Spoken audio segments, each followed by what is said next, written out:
Good morning, all.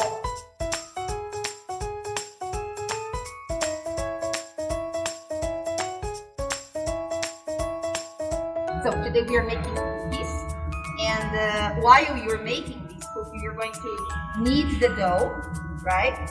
And we have something to decorate the cookies. And while you're making it, I'm going to be asking you some questions.